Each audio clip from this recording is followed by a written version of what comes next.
صاحب میرا خیال ہے کہ اس کا وہ مسنگ لنک جو پوری انسانیت کے حوالے سے ابھی گفتگو ہو رہی تھی، سورہ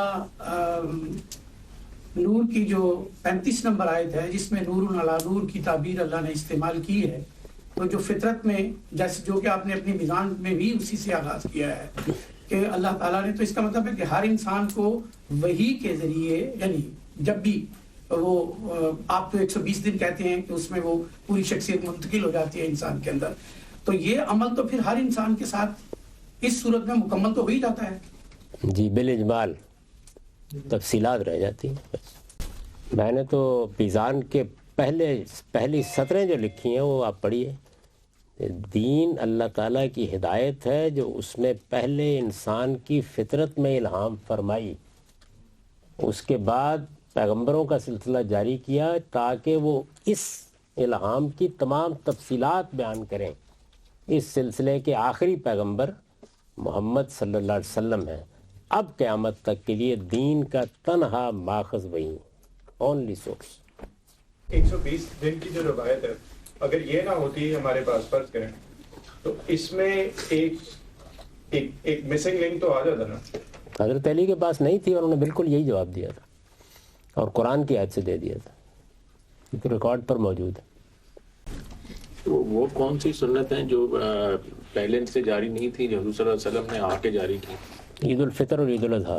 بس بالکل. مطلب کہ قطعی دلالہ کے بارے میں اگر دوسرے مکاتب فقہ کے بارے میں کچھ ان کا اس بارے میں، امام شافعی کا تو ہمیں پتہ چل گیا، لیکن اس کے علاوہ جو باقی احناف ہیں اور باقی جو اوپینینز آپ نے بتائے، تو ان کا اس کے بارے میں کیا خیال ہے؟ یہ فلسفے کی بحث ہے بنیادی طور پر، یعنی فلاسفی آف لینگویج. تو جو جورسٹ ہیں ان کے تو دائرے کی یہ بحث نہیں ہے. ان کے ہاں یہ امام شافعی کے ہاں بھی یہ اس طرح نہیں آئی، وہ ایک اور طریقے سے آئی اور اس کو ہم نے وہاں انالائز کر کے اس کا جواب دیا. یہ ہمارے ہاں جب فلسافیکل مکاتب فکر پیدا ہوئے ہیں، اشعری، ماتریدی، معتزلہ، یہ اس وقت آئی. تو اس میں جتنے لوگ ہیں وہ سب کے سب قرآن کو قطعی دلالہ نہیں مانتے. یاد ہوگا آپ کو کہ امام شاطبی کا ہم نے بیان کیا تھا کہ قطعیت وہ کہتے ہیں دین کے لیے ہونی ضروری ہے. تو ہمارے ہاں تو کوئی مسئلہ ہی نہیں ہے، قرآن بھی قطعی ہے، سنت بھی قطعی ہے، لیکن وہ پھر استقراء سے قطعیت پیدا کرتے ہیں دین کے ایک کانٹینٹ میں. یعنی ان کے ہاں یہ نہیں ممکن کہ قرآن کی آیت تو بس ہو گئی، اس لیے نہیں کرتے. وہ علم الکلام کو آ جائے گی ساری باتیں. جی ہاں، وہ اگر آپ اس بحث کو ان کے یہاں دیکھنا چاہیں تو وہ وہاں پہ آپ دیکھ سکتے ہیں.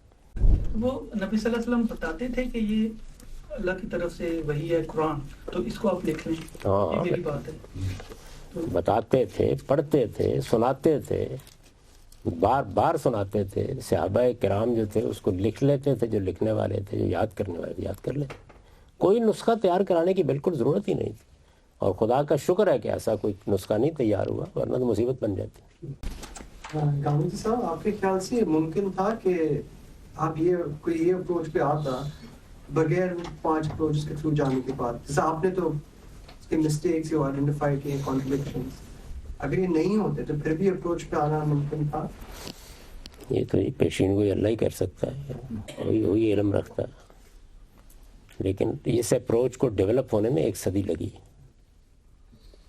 یہ مجھ سے شروع نہیں ہوئی، یعنی اس کی ابتدا، اس کے بنیادی چیزوں کی ابتدا امام فرائی نے کی. پھر اس کے بعد اصلاحی صاحب نے بھی.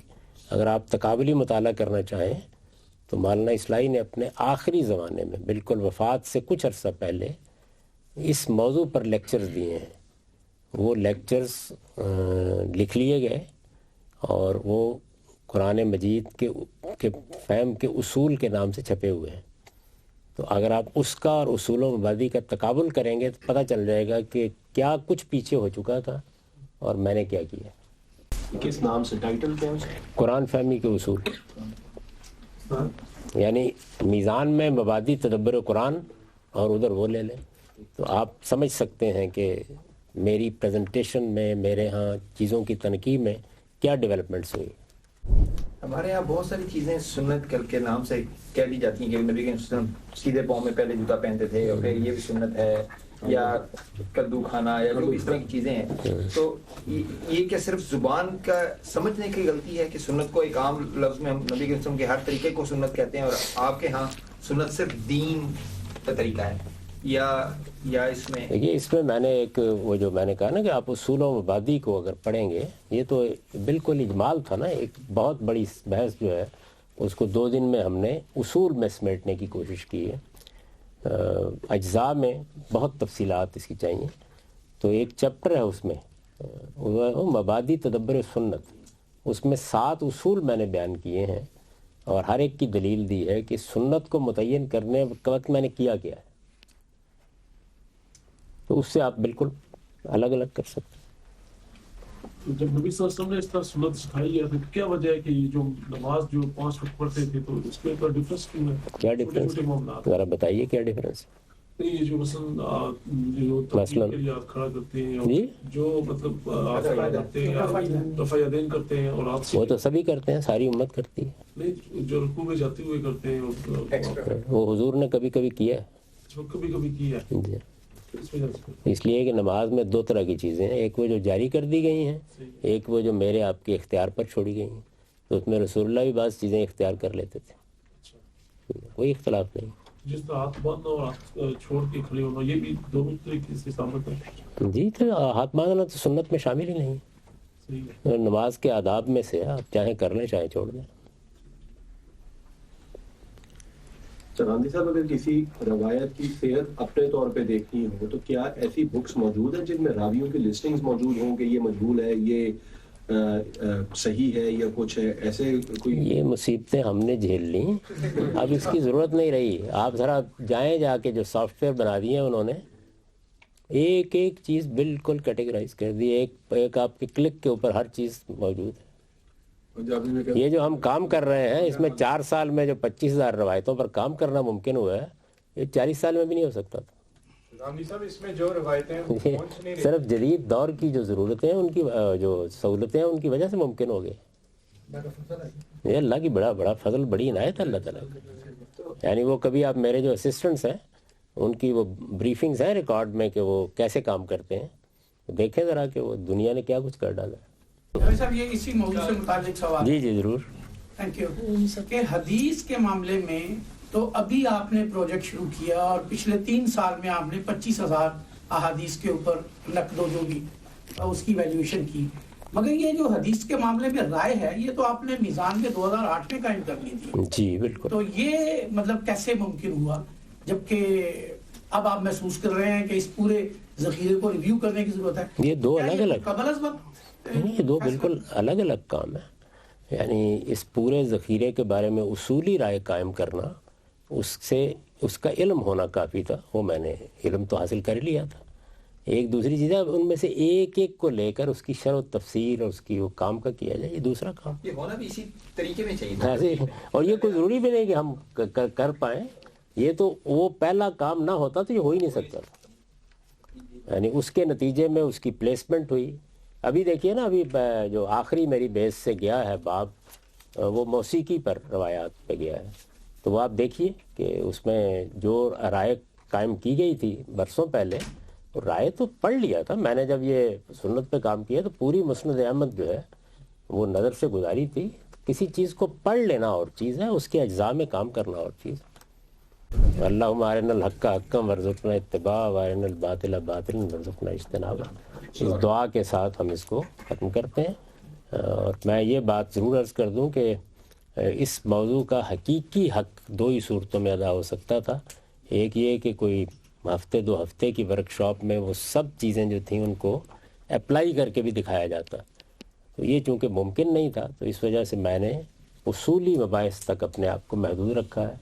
اور اگر کسی جگہ کوئی مثال بھی دی ہے تو ایک آدھ پہ اکتفا کیا ہے، کیونکہ مجھے یہ اندازہ تھا کہ جیسے ہی آپ اس کی وسعت میں جائیں گے تو بس پھر بات وہیں رہ جائے گی. تاہم یہ سب کچھ اب تحریری صورت میں موجود ہے.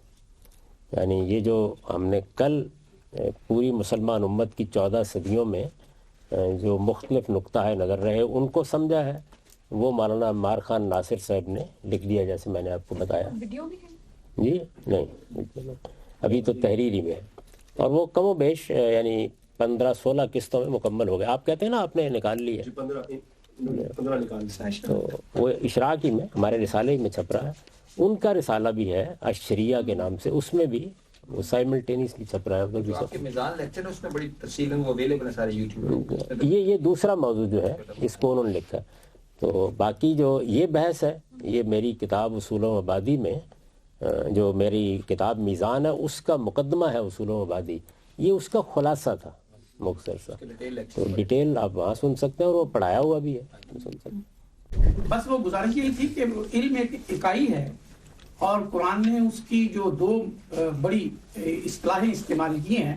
ویسے تو اصل علم تو اللہ کا علم ہے اور وہ کل علم ہے، مگر یہ کہ جو قرآن نے انسان کے حوالے سے جو اصطلاحیں استعمال کی ہیں وہ ایک علم الاسماء کی ہے جو حضرت آدم کے حوالے سے ہے، اور پھر علم الہدا کی ہے جو ہے تو وہ بھی حضرت آدم کے حوالے سے، مگر یہ کہ وہ دوسرے مرحلے پہ. اس میں سے آپ نے صرف علم الہدا کو اٹھایا ہے، علم الاسماء کو کیوں نہیں اٹھایا؟ آپ نے حضرت آدم کے واقعے پر مولانا اصلاحی کی تدبر قرآن پڑھی ہے؟ جی میں نے دیکھی ہے. تو انہوں نے کیا بیان کیا ہے یہ علم الاسماء کے بارے میں؟ بارن وہ مختلف رائے، وہ انہوں نے نام لیے ہیں، انہوں نے کہا کہ یہ لوگوں کے نام تھے. جب میری رائے وہی ہے، اسی رائے کو میں نے وہاں بیان کی ہے، تو جس چیز کو میں مانتا ہی نہیں اس کو کیوں بیان کروں؟ تو ہم نے اپنا نقطہ نظر جو بیان کر دیا. اس پہ بہت بڑا سوال یہ اٹھتا ہے نا، کیونکہ پھر آپ نے علم میں دوئی کر دی ہے. تو علم تو ایک اکائی ہے. دیکھو جی، میں تو کبھی کسی نتیجے کے لحاظ سے چیز پر غور ہی نہیں کرتا. میرا دماغ نتائج، میں اس اپروچ کی وجہ سے، یعنی اگر آپ میرے سارے فکر کے اوپر یہ تبصرہ کریں کہ اس کے نتیجے میں کفر پیدا ہو گیا ہے، میں تب بھی مسکراتا رہوں گا، مجھے کوئی فرق نہیں پڑے. اس کی وجہ یہ ہے کہ میرے ہاں یہ اپروچ ہی نہیں ہے کہ نتیجہ کیا نکلا ہے. نتیجہ صحیح پروسیس سے نکالا گیا. تو علامہ آدم الاسماء کلھا کے جو معنی لوگوں نے کیے ہیں، علامہ اقبال نے بھی ریکنسٹرکشن میں اس پر بہت لام باندھا ہے، زبان اس کی بالکل تائید نہیں کرتی. وہ میں تجزیہ کروں تو ویسا ہی کروں گا جیسے ابھی میں نے کر دیا. استاد آپ کی اور صحیح تعبیر کیا ہے وہ سب سے پہلے اس کو مولانا فرائی نے بیان کیا، اس کے بعد مولانا اصلاحی نے اس کو بیان کیا اپنی تدبر قرآن میں. اس میں بھی میں منفرد نہیں ہوں، میں نے اس رائے کو ٹھیک سمجھا ہے اور اپنی البیان میں بیان کر دیا. استاد ایک سوال ہے، آپ کی اگر کوئی کتاب کسی کو میں تحفہ میں دینا چاہوں آپ کون سی ریکمینڈ کریں گے؟ آدمی کے لحاظ سے اگر آپ ابتدائی انٹروڈکشن کے پہلو سے دینا چاہیں، تو اگر انگریزی پڑھنے والوں کو دینا چاہیں تو selected essays of Javed Ahmad Ghamidi دیں. اور اردو میں مقامات. اور نان مسلمس کی ایسی کے لحاظ سے نان مسلم کو صرف قرآن دینا چاہیے، باقی کتابیں بالکل ویسے ہی ممنوع ہیں دینی جیسے پچھلے 2 دن میں سوالات ممنوع. اللہ تعالیٰ نے خود حکم دے دیا اس بات کا، لِأُنذِرَكُمْ بِهِ وَمَنْ بَلَغَ. تو اس حوالے کر دی میں بھی پھر اپنا سوال کر لیتا ہوں کہ یہ جو پھر الزام لگایا جاتا ہے کہ 1400 سال میں جو گاندھی صاحب کو ایک نیا دین جو ہے سمجھ میں ہے، تو دیکھا جائے تو ٹیکنیکلی آپ ریٹروسپیکٹ میں ہی آپ پیچھے مڑ کے جب دیکھیں گے تبھی آپ کو بہت ساری غلطیوں کا جو ہے وہ اندازہ ہوگا، کیونکہ جو لوگ پروسیس سے گزر رہے ہوتے ہیں وہ اس وقت اس جنگ میں ہوتے ہیں شامل، وہ ان چیزوں سے اسٹرگل کر رہے ہوتے ہیں، کانفلکٹس آ رہے ہیں کیسے اس کو ریزالو کریں، وہ اپنی اپنی آئیڈیاز اس میں لڑا رہے ہوتے ہیں، وہ کچھ بنا رہے ہوتے ہیں. اس دوران پیچھے مڑ کے جب لوگ دیکھتے ہیں تو پھر ان کو نظر آتا ہے کہ کیا کیا غلطیاں ہیں، اور پیچھے مڑ کے آپ ان کو پھر ایک طریقے سے سیدھا کرتے ہیں. دنیا کے سارے علوم میں یہی ہوتا ہے، لیکن میں نے تو یعنی اپنے کمنٹ کا ایک لفظ بولے بغیر پوری دیانتداری سے کل بیان کر دیے تھے 5 اپروچز. تو آپ کی 14 صدیوں کی تاریخ بیان کر دی تھی اس موضوع پر علم میں. تو وہ آپ کو وہ زیادہ اپیل کرتی ہے تو میں کب روکتا ہوں، ضرور کریں، کیونکہ مجھے تو کوئی مسئلہ نہیں. میں سمجھتا ہوں غامدی صاحب نے وہی اصل دین کو بیان کیا جس پہ گرد پڑی ہوئی تھی اور مختلف قصے اور واقعات اس میں انوالو ہو گئے. جو اصل چیز تھی وہ چھپی ہوئی تھی. غامدی صاحب نے کوئی نئی چیز پیش نہیں کی، اصل چیز کو صاف کر کے آپ کے سامنے رکھا. مجھے تو اصرار ہے کہ لوگوں نے کچھ نئی چیزیں داخل کر دی تھیں، ان کو نکالنے کے عمل کی وجہ سے رد عمل ہو رہا ہے. جی وہ پانچیں بھی تو ایک دوسرے سے ڈیفرنٹ ہے نا. ہاں لیکن ہم تو چاہتے ہیں کہ تعلیم تدریس کا ایسا طریقہ اختیار کیا جائے کہ جس میں اس پوری تاریخ کو، یہ جو تصنیف ہے عمار صاحب کی، اس کے لکھوانے کا مقصد ہی یہی تھا کہ یہ چونکہ اہم ترین بحث ہے تو یہ پوری طرح ڈاکومنٹ ہو جائے. یعنی کوئی آدمی یہ جو سوال کرتے ہیں فلاں کی سمجھ میں کیوں نہیں آیا, تو پڑھ لیجیے کیوں نہیں آیا. نہیں جاوید صاحب, اس کا تو بڑا سادہ سا جواب ہے کہ نیوٹن سے پہلے بھی سیب جو ہے زمین پہ ہی گرتا تھا, مگر یہ کہ نیوٹن کو اس طرف خیال آ گیا اور ایک نئی دنیا کھل گئی. لیکن میں نے علم کی دنیا میں سفر جاری ہے. میں نے تو آپ کو بتایا کہ ہمارا جو پچھلا علم ہے وہ بھی بڑا غیر معمولی علم ہے. اس کی پوری تاریخ سنائیے آپ, کیسے اپروچ کرتے ہیں وہ, کس طریقے سے اس مسئلے کو حل کرنے کی کوشش کیا انہوں نے. فراہی صاحب جس دور میں تھے اس وقت دنیا میں کسی کو ویسے نہیں میں کہہ رہا ہوں کہ کچھ بہت امپورٹنٹ انسیڈنٹس ہو رہے تھے, جیسے انگریزوں کی حکومت تھی, جیسے مرزا صاحب کا ایک کلیم تھا, اور بہت کچھ ہو رہا تھا. تو فراہی صاحب نے کبھی ان چیزوں میں انٹرسٹ کیوں نہیں لیا آپ کے خیال میں؟ انہوں نے لائک اتنی بڑی قرآن سے ان کی اتنی افیلیشن تھی, نبوت کے اوپر اتنا بڑا کام, ایک وہاں پہ پرابلم کریٹ ہوا تھا, تو ان کی ایسی کوئی چیز کیوں نہیں ملتی کہ انہوں نے کبھی ان چیزوں میں انٹرسٹ لیا؟ پچھلے 2 دن میں نے یہی سبق دیا. جب انہوں نے فیصلہ کر لیا کہ اللہ کی کتاب کو پہلے دریافت ہونا چاہیے, تو پھر ہر طرف سے آنکھیں بند کر لی, اور یہ اسی کا نتیجہ ہے, وہ اچیومنٹ بھی اسی کا نتیجہ ہے. اگر وہ ان سب چیزوں میں جیسے آپ لوگ باز نہیں آتے تھے. یہ 5 اپروچز جو ان میں جو خامیاں پہلے سے نظر آنی شروع ہو گئی تھیں یا اب آ کے, یعنی کہ آپ نے کیا ہے سامنے خامی, یعنی جو میں نے کرٹیسم کیا یہ میں نے زندگی میں آج پہلی بار کیا, اس سے پہلے کبھی نہیں کیا. خامی آتی تھی تو نئی اپروچ آتی تھی نا, ایوولوشن ہو رہی ہے. اچھا غامدی صاحب آپ پلیز یہ وسیم صاحب کے سوال کا جواب دیجیے. میری اپنی لائف میں بھی میں نے اس موضوع پر نہیں کی کبھی. 3 باتیں جو ہیں حاصل سمجھیے, یہ تو علم تو اپنی جگہ الگ ہے. ایک یہ کہ آپ کو جب کسی چیز کو سمجھنا ہے تو ان ڈیپتھ سمجھنے کے لیے ضروری ہے کہ آپ مکمل طور پر اپنی توجہات اس پر رکھیں, اپنے دماغ کو باقی چیزوں سے خالی کریں. یعنی اس کے سمجھنے میں, اگر آپ مثال کے طور پر آپ 25-30 لوگ ہیں, اگر آپ مجھے جو میں نے ابتدا میں گفتگو کی تھی 2 دن وہی کرتے رہے تو میں 1 قدم بھی آگے نہ بڑھاتا. ہر قدم پر میں نے آپ سے پوچھا کہ بھئی اب کوئی رہ تو نہیں گئی بات. میں فرض کر لیجئے کہ آپ میں سے بہت سے لوگ جو تھے ان کی سمجھ میں نہ آتی بات.